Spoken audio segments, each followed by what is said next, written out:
Monsieur le Président du jury, Mesdames, Messieurs les membres du jury, la Banque industrielle et commerciale de développement est détentrice des créances monétaires de la Société Africaine Corporation, laquelle des sociétés est en réalité débitrice de notre client, M. Maïla.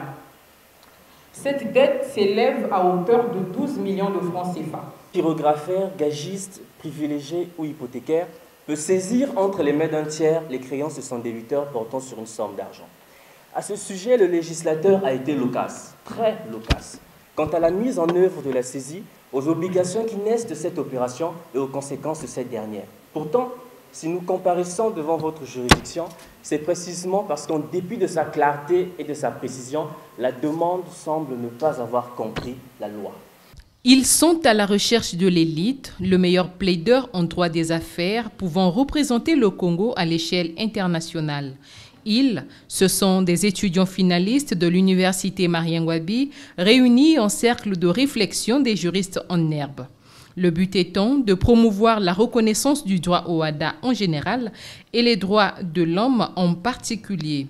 Ce dernier jour a opposé deux équipes finalistes en droit OHADA, lesquelles ont donné de la voix à propos de la Banque commerciale industrielle pour le développement, le cas hypothétique sur la saisie-attribution. Le quatrième objectif, c'est de faire en sorte que le commun des mortels s'approprie cette discipline qui n'est autre que le droit OHADA, parce que il est tout à fait important de souligner que aucun progrès socio-économique, culturel, voire scientifique ne peut se faire, se concevoir, ni même se réaliser dans la sous-région, au sein des États membres de l'OHADA, sans qu'il n'ait exprimé la véritable nécessité de se référer au droit OHADA, qui, d'après moi, est la clé de voûte, la pièce maîtresse, l'épine dorsale, si vous me permettez, la cheville ouvrière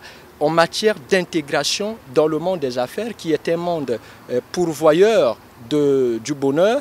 Le dernier objectif, justement, c'est que nous avons mis un accent particulier sur les droits de l'homme, qui sont des droits inhérents et co-substantiels à l'existence même de l'homme.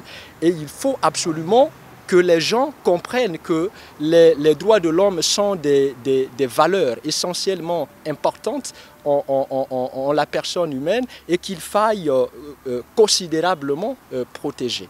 Dans le cadre justement de la protection des droits de l'homme, ces avocats en formation se sont prêtés à une confrontation sur le cas de George Floyd et l'affaire Monique Koumaté, sous l'œil vigilant des membres du jury.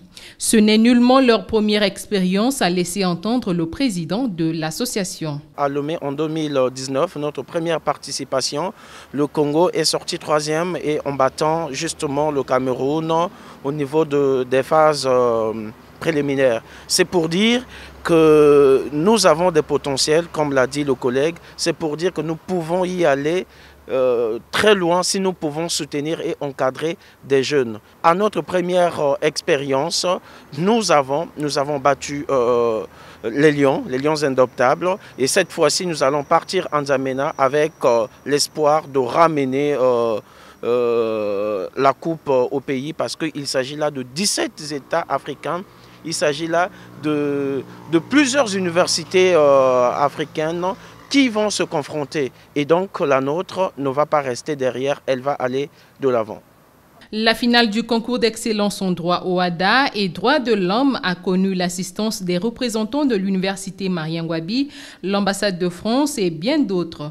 Le cercle de réflexion des journalistes en herbe appelle au soutien des pouvoirs publics afin de rendre pérenne cette initiative, signalant que plusieurs universités privées ont pris part à ce concours, dont l'Université libre du Congo et l'Institut Henri Lopez.